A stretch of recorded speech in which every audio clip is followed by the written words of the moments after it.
Middle Tennessee's only primetime news. This is Fox 17 News at 9, your Code Red station.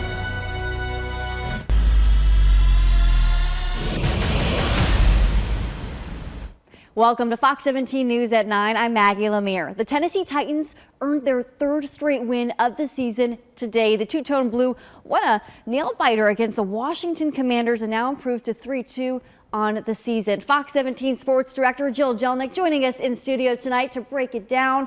And Jill, it came down to the very last play of the game, right?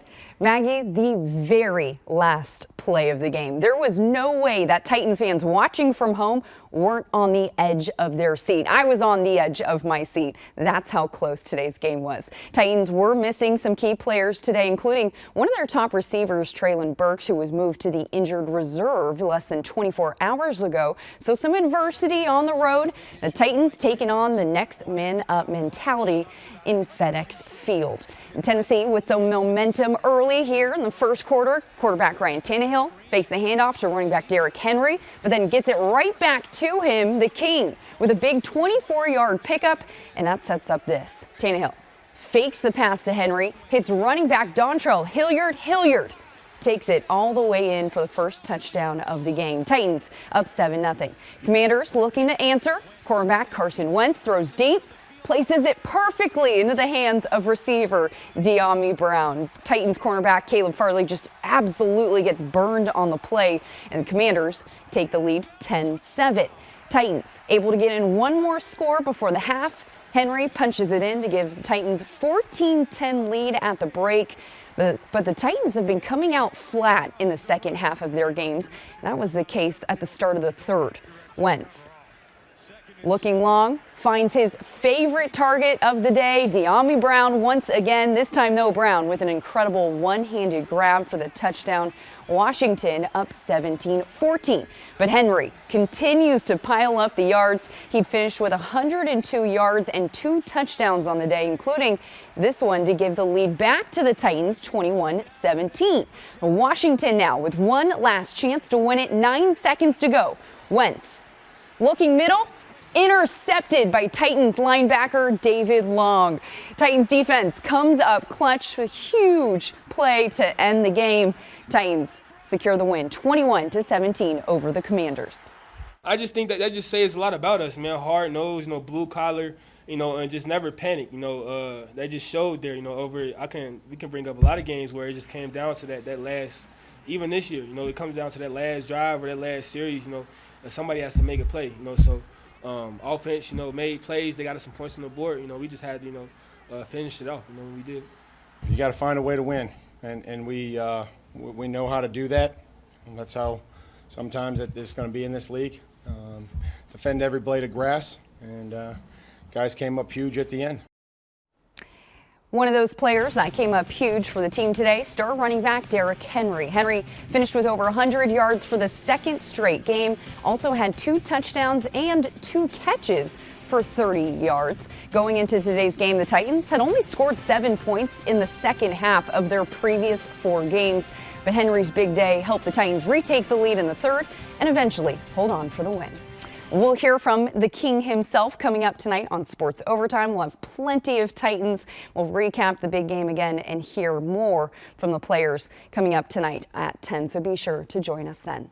Jill Jelnick, Fox 17 Sports, your home for Super Bowl 57. Jill, thank you so much. Well, caught on camera today, no injuries reported following a car fire on 840 West. The fire took place around 2 this afternoon, and here you can see some of that video that we were able to get from that scene early. You can see some of that water being pushed over onto this fire to hopefully get it all out. Now, they used foam to put out that blaze, and we'll be sure to keep you updated if any more information becomes available. Meanwhile, Nashville firefighters successfully put out a residential fire on Clarksville Highway this afternoon. All occupants are accounted for, but crews are still trying to locate one cat. Red Cross Tennessee has been contacted and will be sure to help those displaced by the fire. A chilly fall day, getting into that fall mode here in Middle Tennessee. I was enjoying it.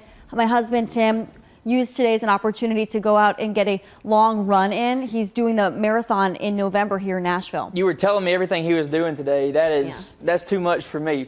Some Me great weather too. for it, though. Me too. I know. That is good for him, though. That's a lot of work.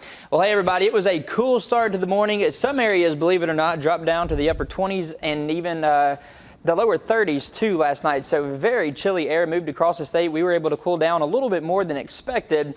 Low temperatures tonight, it's going to be another chilly one for us, with temperatures dropping to the 30s and the lower 40s, going with 41 for the low here in Nashville for tonight. Again, we do have a chance for some frost to develop. I think the best chance for the frost tonight is going to be in areas east of Interstate 65. That frost advisory in effect from 1 a.m. to 8 a.m. So just like last night, if you're in that shade of blue, if you have any sensitive plants, go ahead and bring those inside and protect them so they don't get killed off by this frost. Out the door tomorrow, not a bad forecast. It's going to be chilly though.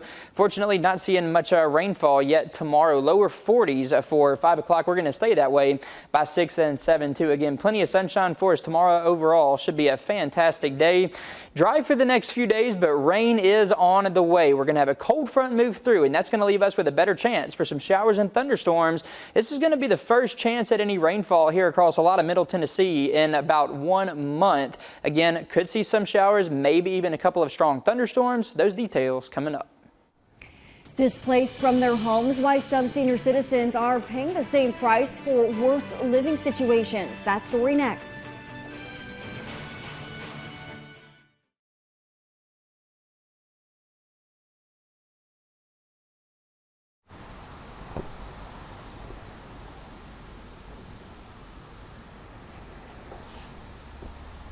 Woohoo! All right. Housing advocates tell me closing that senior community displaced about 24 senior citizens and gave them just 60 days to find something new. Now, while they were looking for that something new, advocates say they found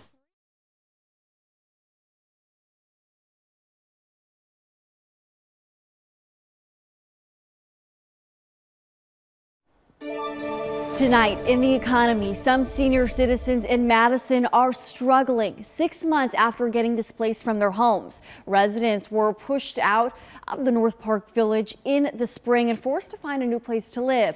Fox 17 News' Jackie Delplar joining us live downtown tonight. And Jackie, this highlights the growing need for affordable housing for Nashville's aging population.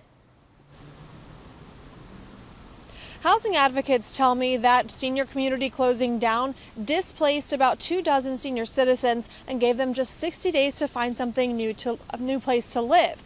Now, once advocates started helping them find that new place to live, they realized that there was 3 main issues at play here: affordability, availability, and accessibility. Cardboard boxes and stacks of furniture crowd the apartment of 71-year-old Frances Jones. It's the same price as her old apartment in the North Park senior citizen community, but half the size and far less comfortable. It was convenient. It was neighborly. It was people cared about each other. She was forced to leave the community she called home for 5 years after the property sold to make way for new development. She and 24 neighbors scrambled to find new homes within their modest budgets. Many senior citizens like Frances live on fixed incomes, which don't rise to meet demands of inflation and rent prices. You work 30 and 40 years out here for this little money, and then when you get up to get that little money, it ain't nothing. Finding affordable independent living options for senior citizens is a growing problem, says advocates with Awake Nashville. This mom and daughter duo realized the problem firsthand when their mom and grandmother was also displaced from the same community as Frances. We understand the development is going to happen. Development is a part of growth. But what we don't want is for the development to leave out the most important fabric of our community, the foundation of our community, our seniors. Awake is now partnering with a local real estate company to come up with new solutions for affordable, independent senior living. They're calling on local leaders to help them in their mission. We now want long-term commitment to trying to find solutions to a big problem. I reached out to Metro Planning asking what's being done to help with this issue. A spokesperson says they're requesting $8 million American Rescue Plan dollars to target housing needs for older adults. The ARP Funding Oversight Committee is still considering that proposal. Now, the Metro Planning Department says more than half of senior citizens in Davidson County are cost burdened by their housing. This impacts both renters and homeowners. Reporting live downtown, I'm Jackie Del Pilar with Fox 17 News, your Code Red station. New fallout following President Biden's warning of Armageddon. I'm Christine Frizzell with what the White House now says he meant and what critics say could happen as a result. And it is all dry across the southeastern part of the country right now. Rain is on the way, though. We're going to see a cold front move through. I'll let you know where and when you can expect that.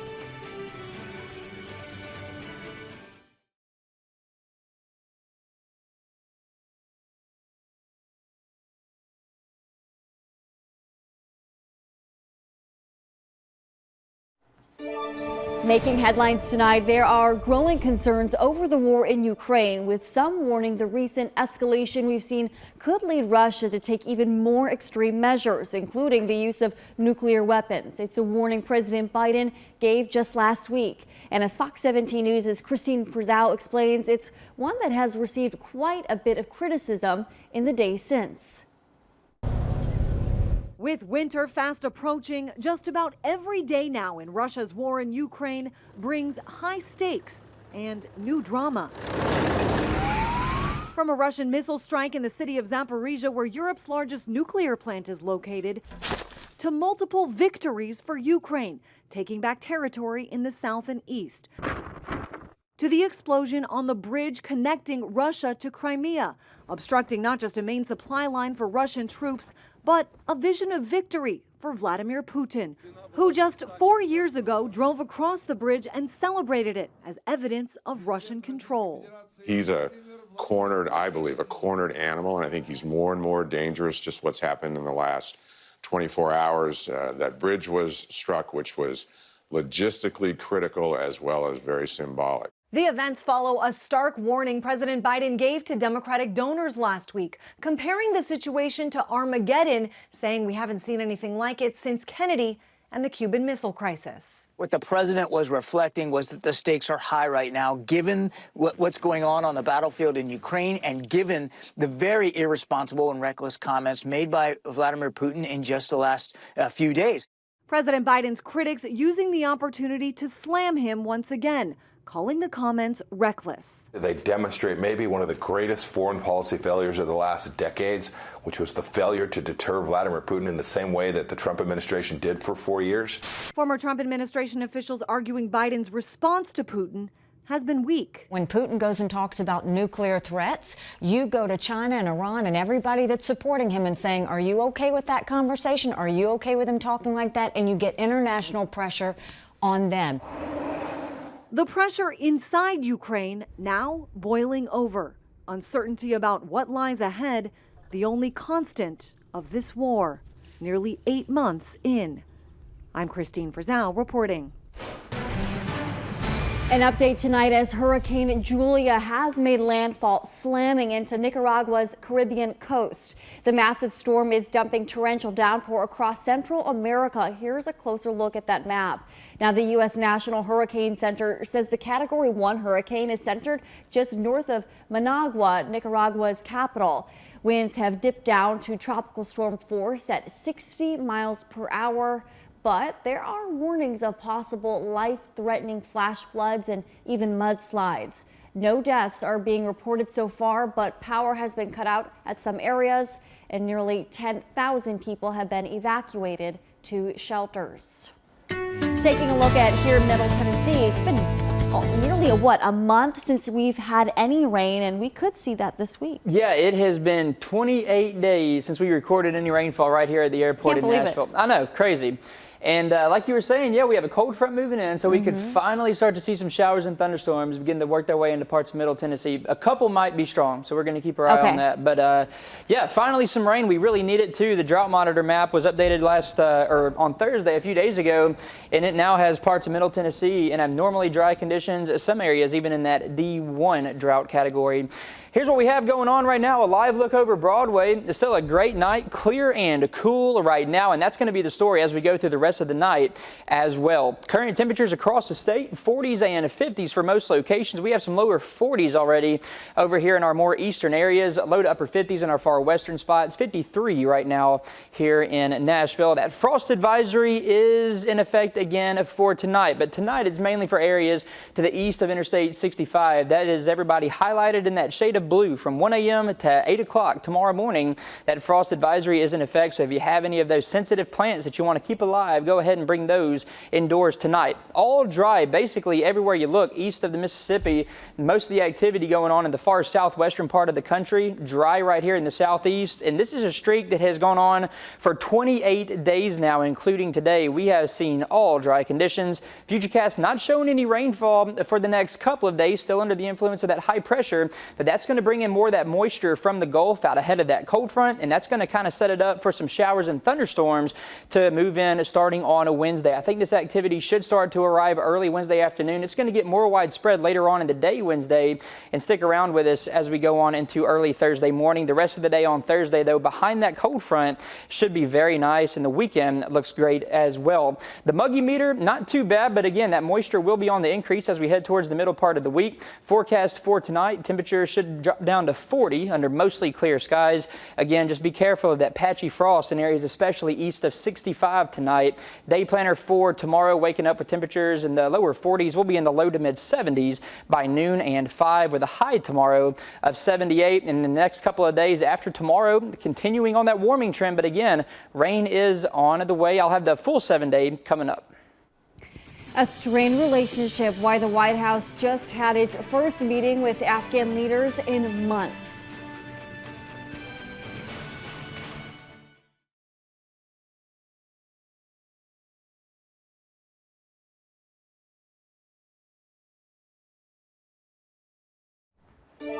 Around the world, the White House sent CIA Deputy Director David Cohen to the capital of Qatar this weekend to meet Taliban's head of intelligence. As Fox News' Alexandria Hoff reports, it's the administration's first in-person meeting with the Afghan leadership since a U.S. military strike killed the leader of al-Qaeda back in July.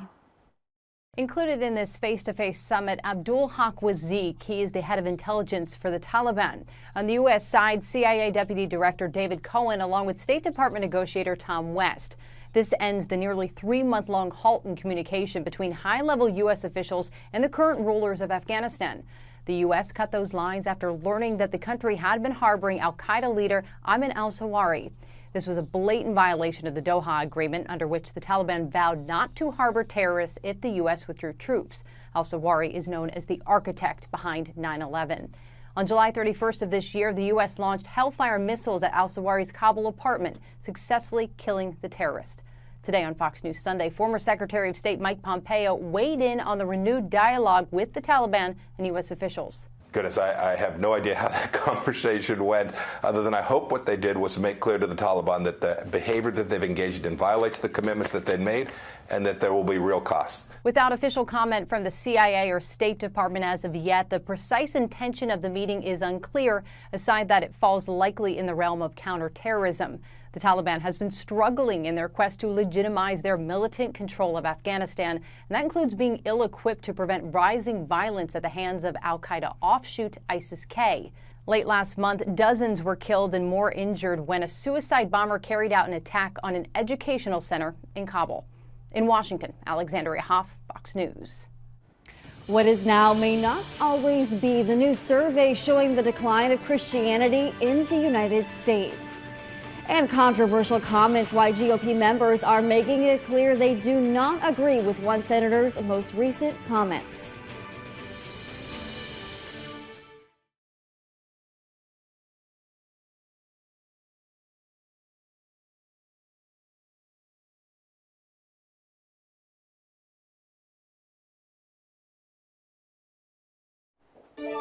Right now, the majority of Americans are Christians, but in the coming decades, that may change. Fox 17 News' Angela Brown joining us now with a new Pew survey that predicts Christians could become a minority in our lifetime. Well, this new report from Pew says the number of U.S. Christians could dip to as low as 35% by 2070. Pew tracked data on migration, birth rates, and the number of people switching in and out of Christianity. Our vision is simple. Help people to be the hands, the feet of Jesus Christ. After serving 12 years as pastor at Victorious Believers Ministries in Michigan, Pastor Chris's mission is very clear. I know that my assignment is to bring hope for people. God, I believe, is trying to get our attention. But looking out over the pews, he sees fewer of the faithful. We're at about 35 to 40%, and most people would say, oh, congratulations, that's good. From the pews to the polls, the U.S. Christian population may be shrinking. In the 50s, Gallup says over 90% of Americans identified as Christians. Today, 64% according to Pew. And this new Pew report says by 2070, that number could dip to under 50%. The biggest factor is switching, and especially switching out of Christianity to become unaffiliated. We're talking about people who were raised Christian and now identify as atheist, agnostic, or nothing in particular. That's where most of the movement is. Christianity is losing people in young adulthood. Pew Research estimates that 31% of people raised Christian became unaffiliated between the ages of 15 to 29. One of the reasons people cite for leaving religions is that they can be divisive. Religions do fuel a lot of conflict. So if we have fewer and fewer people who are members of those groups, we may see that de-escalate. He said, whose side are you on? And our angel said, I'm on the Lord's side. But Pastor Chris believes if America continues to stray away from Christianity, the country could lose its soul. The falling of the family unit, the educational unit, you see all of what we're seeing happen today is because when you forget about God and honoring his word. However, keep in mind this study presents demographic projections of what could happen and not meant as what will happen. In Washington, D.C., I'm Angela Brown. In your political news, the Alabama Republican Senator Tommy Tuberville is under fire following his speech at a Nevada Trump rally just last night. Fellow Republicans this morning distancing themselves from the comments. I'm not going to say he's being racist, but I wouldn't use that language. Be more polite. Tuberville slammed Democrats for not doing enough in the fight against rising crime across the nation. He says they're pro-crime.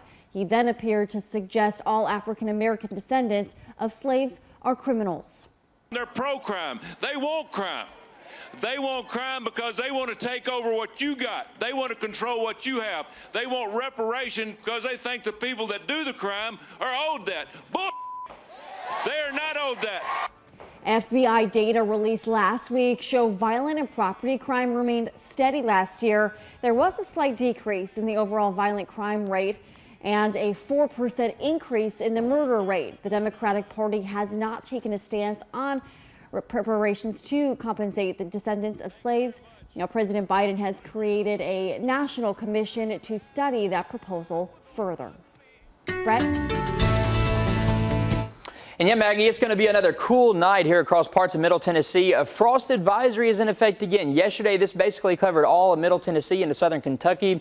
Right now, though, this frost advisory only in effect for areas east of Interstate 65. All those counties highlighted in that shade of blue. That frost advisory runs from 1 a.m. until 8 o'clock early tomorrow morning. So just make sure you protect any of those sensitive plants tonight. Low temperatures, they're going to be in the 30s and lower 40s across Middle Tennessee. Last night, we had some areas drop down as low to the upper 20s and some low to mid 30s for other spots. So not expecting any freezes tonight. However, just want to show you some of these freeze facts because this is going to be coming up here later on this month for some areas. The first freeze or the average first fall freeze here in Nashville, that is on November 1st. So we still got a little bit of time to go before we get to that. Clarksville is going to happen a little bit earlier, October 25th, and one of the earliest, that's going to be in Crossville. The average first fall freeze over there, that is October 20th. The earliest first fall freeze that we've had in Nashville, that was on October 2nd, set back in 1984. Losing focus, why zoning out is not necessarily a bad thing. And a wild coyote and a crazy explosion, the insane school tales in today's Take a Look at This.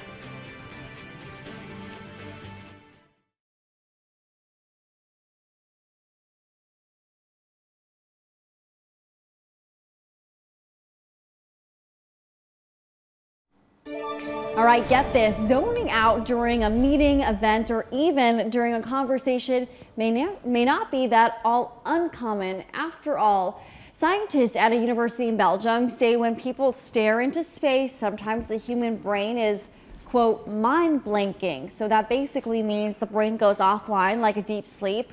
Only the person is awake, and the phenomenon is normal. Well, my brain goes offline a lot.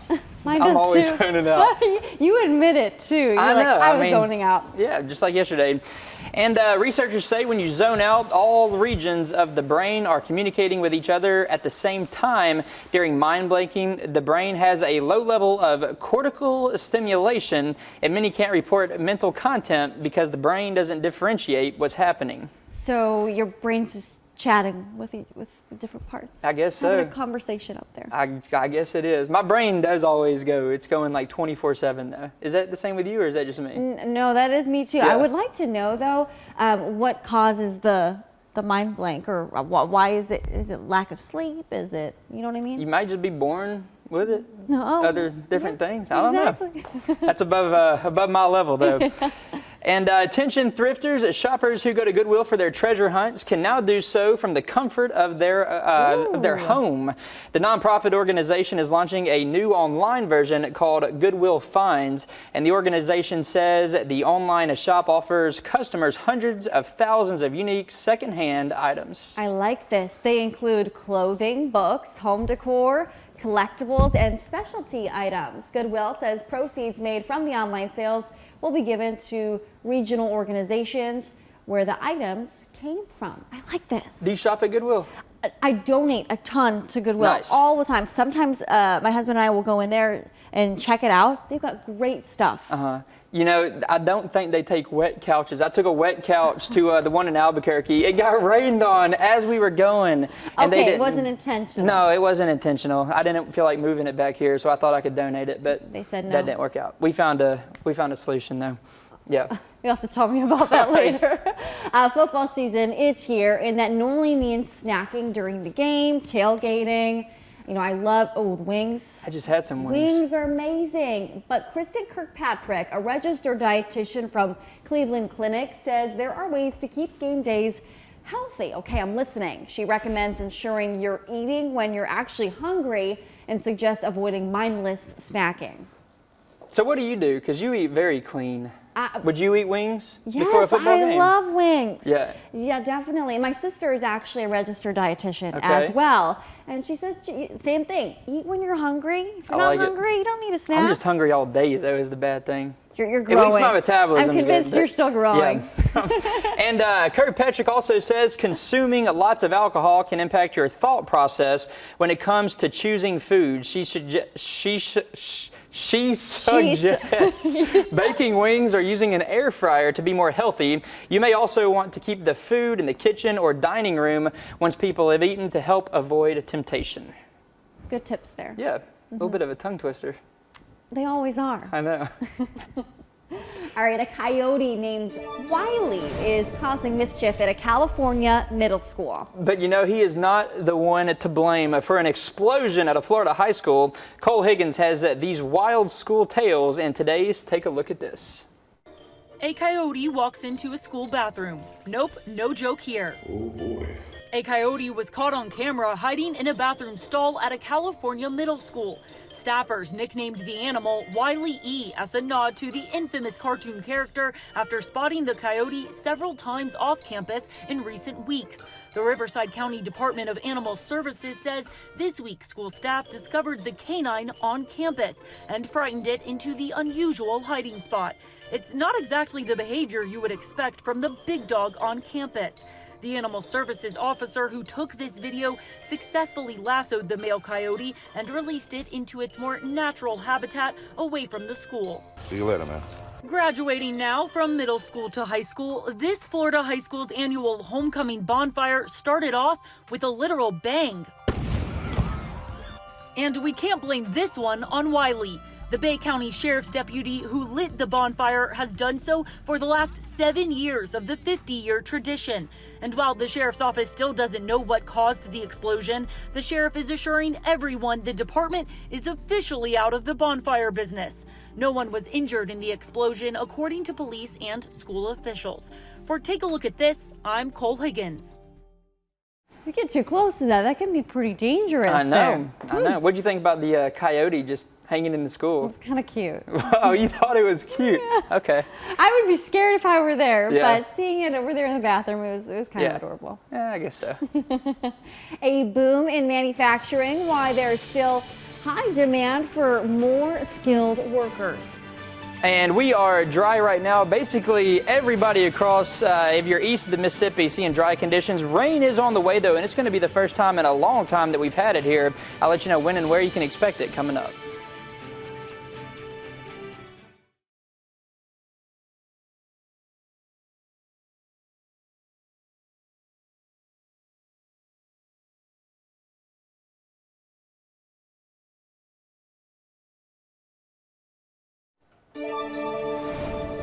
There's some good news for the economy tonight as Made in America seems to be making a comeback. A post-pandemic manufacturing boom is increasing profits and creating tons of new jobs. But as Christine Romans reports, there's still a demand for more skilled workers. They gave me an official offer today. One open position filled. This is our open requisition job book. Countless more still open. The number of jobs is it's just incredible. At this training facility in Pittsburgh, job seekers are learning new skills to seize on a post-pandemic spike in manufacturing. What's really heightened the issue of the big need and the big demand for these types of individuals is with the coupling of COVID and the individuals that were already looking to retire in the next 3 to 4 years. Neil Ashbaugh is president and CEO of New Century Careers. Come back. It's a nonprofit for adults looking to enter the industry in the most competitive environment in years. We have individuals that are completing these skilled training programs and yet are going out on 5, 6, 7 interviews, and those companies are all competing for that single source skilled individual. Since 2020, U.S. manufacturing has increased its profits by more than $200 billion, offering hundreds of thousands of jobs each month. So what's behind the latest boost? At the Jennison Corporation, workers are busy making everything from firefighters' equipment to construction machinery. Hayden Jennison says recent supply chain issues overseas mean more new customers. It was taking months for parts to not only get manufactured but come across, and they decided that they were willing to pay U.S. manufacturing pricing to be able to get that much faster. Pricing and product demands have changed drastically in recent years. When service industries became scarce over the pandemic, demand for consumer products and, of course, PPE and medical equipment kept factory workers essential. Among the average consumer, we did see that, hey, there's a real value for American-made products. Industry expert Erica Soda says new technologies are also paving the way forward.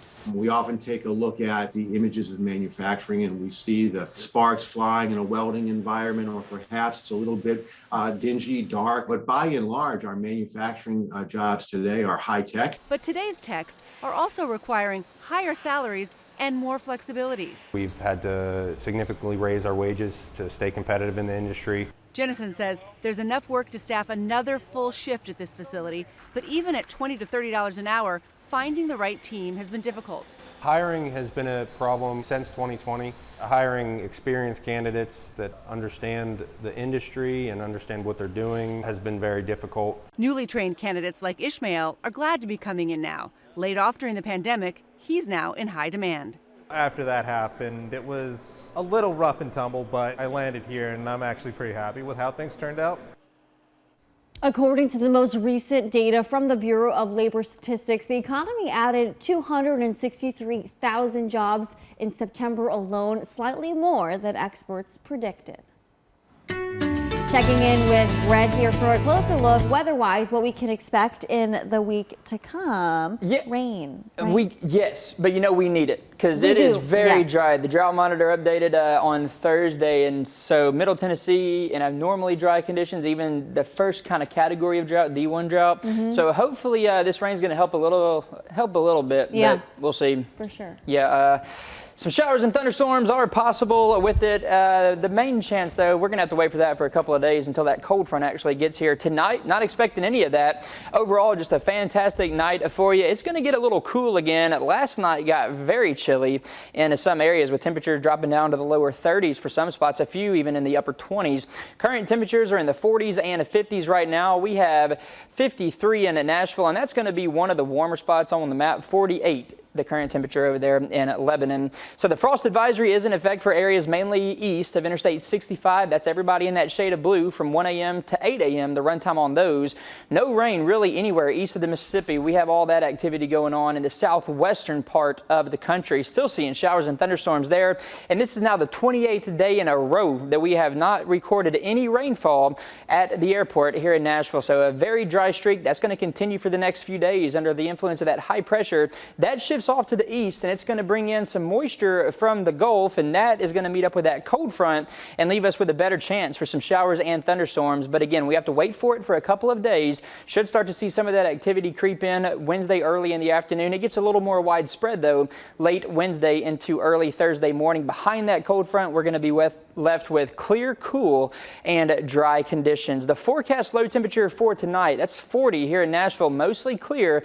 Again, areas east of Interstate 65 could see some patchy frost develop overnight. Early tomorrow morning, off to a chilly start again, but we're going to warm up a little bit better. Low to mid 70s through the afternoon. Forecast high for tomorrow, 78, and it gets warmer as we head through the next couple of days. Highs reach to the mid 80s on Wednesday, a 60% chance for showers and thunderstorms. The bulk of that coming late in the afternoon through the overnight hours into early Thursday morning. Highs drop to the lower 70s by Friday.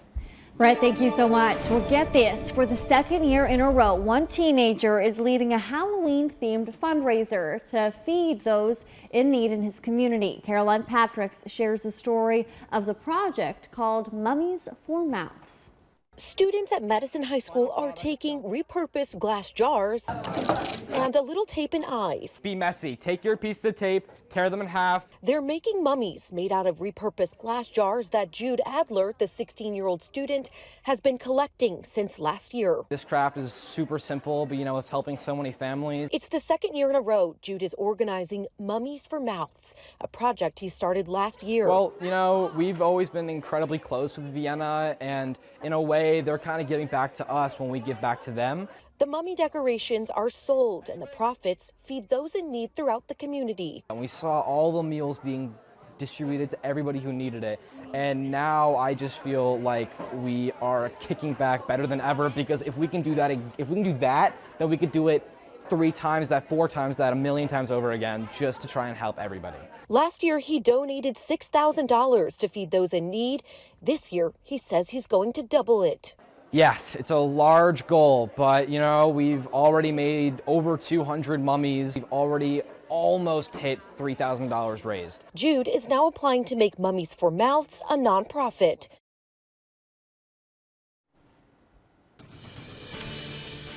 Still to come tonight, always know your next move, how one detective is making a difference with the game of chess.